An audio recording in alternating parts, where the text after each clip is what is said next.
bien dans son job. Pour revenir sur un sujet dont on a beaucoup parlé la saison précédente, évidemment, il était dans l'actualité, le télétravail. Est-ce que le télétravail a du plomb dans l'aile? Je mets quelques guillemets, évidemment. Caroline Viard, merci d'avoir répondu à notre invitation et merci d'être une fidèle de notre émission Smart Job. Vous êtes professeur associé à TBS Éducation et puis vous êtes l'autrice de travaux, d'études autour de ces enjeux du télétravail. Et si on doit résumer, je dirais, votre pensée et l'analyse que vous faites, vous êtes une chercheuse, est-ce qu'on peut dire que le télétravail est en danger? Alors, merci Arnaud pour la sollicitation, l'invitation. Alors, le télétravail, à proprement parler, n'est pas en danger. C'est le full remote qui l'est. En revanche, on tend plutôt vers une hybridation et une pérennisation en moyenne autour de 2 jours par semaine à domicile, à distance.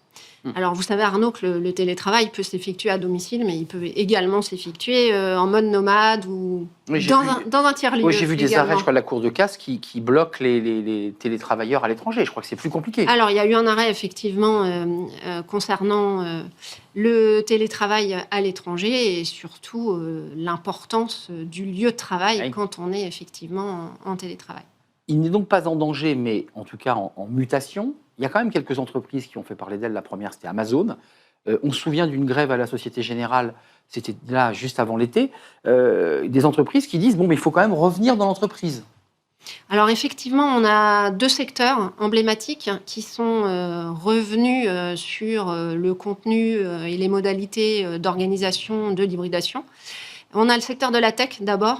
Alors, vous l'avez mentionné, Amazon, effectivement. Alors, il n'y a pas que Amazon, il y a eu également Ubisoft, où également les salariés se sont mis en grève en début d'année.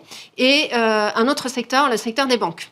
Donc, on a JP Morgan aux États-Unis et on a eu la Société Générale qui a fait effectivement beaucoup de bruit avant l'été. Alors, c'est très curieux parce que ces 2 secteurs, la tech et les banques, ont été les pionniers historiques du télétravail. Est-ce à dire qu'on aurait été trop loin dans le full remote? C'est ce que pensent en tout cas les patrons de ces banques. Alors, effectivement, aux États-Unis, on a été sur du 5 jours par semaine en dehors de l'entreprise. Donc, à un moment donné, on perçoit des risques et on se dit qu'il faut trouver un juste équilibre et ça me paraît plutôt sain. Côté français, on a été en full remote pendant la crise sanitaire. Après, les accords d'entreprise qui ont été signés sont restés raisonnables. On était sur 2-3 jours à distance. Mais la Société Générale et les salariés s'étaient amusés d'ailleurs à venir en masse dans la tour de la Défense notamment pour prouver à leur employeur qu'en fait, avec ce nouveau système imposé par le PDG, il n'y avait pas de place pour tout le monde. C'est amusant, ça. Alors, effectivement, c'est extrêmement amusant. C'est plutôt pertinent, d'ailleurs, de la part des salariés. Alors, le jeu, à mon avis, en valait la chandelle. Pourquoi ? Parce qu'on était tout début de l'été. Ça a fait un peu le buzz.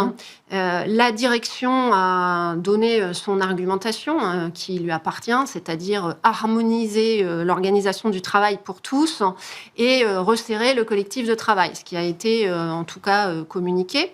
Alors les salariés, eux, se sont dit, tiens, on va tous revenir et comme il n'y a pas de place pour tout le monde, il va y avoir blocage.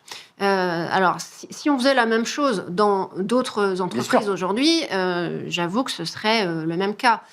D'autres entreprises avec lesquelles je travaille dans le cadre de mes recherches le verbalisent très bien. Il n'y a pas de place pour tout le monde. C'est un coût quand même, l'immobilier. Et ça, vous l'avez travaillé. C'est la deuxième dépense d'une entreprise. Alors, effectivement, dans une entreprise, vous avez quoi? Vous avez votre masse salariale, donc c'est vos ressources humaines, donc c'est le moteur de l'entreprise, très bien. Et ensuite, le deuxième poste, c'est l'immobilier. Alors, il y a des chiffres qui sont les chiffres de l'IDET, qui s'occupe d'environnement de travail. Alors, un chiffre simple, c'est à peu près 600 € le mètre carré, et c'est 11 000 € pour un poste de travail et 9 900 € pour un collaborateur.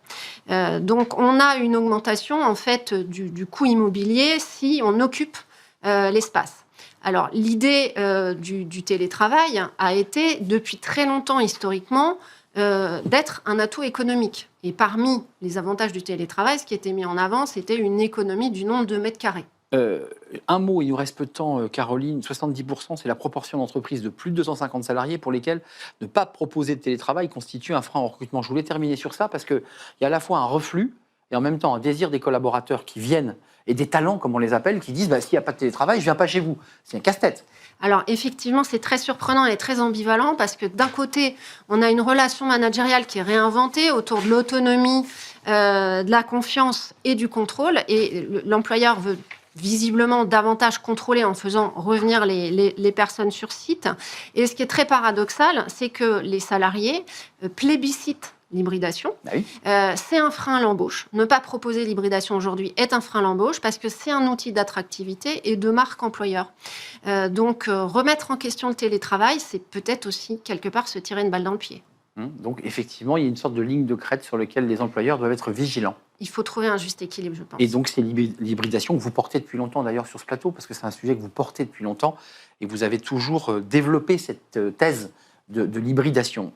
Télétravail, la promesse brisée, c'est le retour au bureau sous tension. Ça, c'est une des tribunes que vous avez signées avec le professeur Olivier Meyer, nous sommes d'accord. Tout à fait. Et puis, vous aviez aussi d'autres travaux pour Village de la Justice. Oui. Village de la Justice, c'est ça que je voulais mettre en avant. Et d'autres travaux, effectivement, dans des revues académiques sur l'expérience collaborateur et l'engagement des télétravailleurs. Merci Caroline de nous avoir rendu visite pour cette première émission de rentrée. Je sais qu'on va se revoir. Il fait encore beau dehors, mais on va peut-être traverser les 4 saisons ensemble jusqu'à la fin de la saison prochaine. Merci Caroline, professeure associée à TBS Éducation. On tourne une page, on part à la rencontre d'une sérieuse entrepreneuse qui a décidé de se mettre au service, au chevet des indépendants. Oui, vous qui créez votre boîte, vous vous posez des milliers de questions. On va y répondre avec elle dans quelques instants. C'est le grand entretien et c'est le débat de Smart Job.